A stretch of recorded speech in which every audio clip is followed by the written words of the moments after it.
Hi guys, welcome back to our channel. In this guide, I'm going to explain how to reset your Discord password whether you're logged in or not.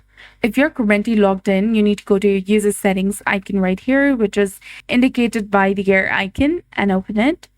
From the left hand side, you need to go to password and security. From here, click on edit option beside your password, enter your current and then enter your new password, confirm the same new password that you entered right here in this box, then click on done.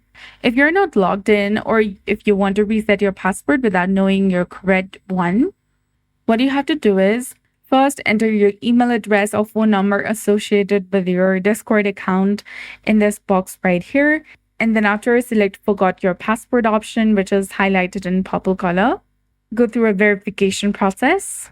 Then a link will be sent to your specific email address associated with your Discord account where you don't need to enter any password to access. So go ahead and click on that link and it will take you to a new page where you can go ahead and enter a new password for your account, which is basically you can reset your password.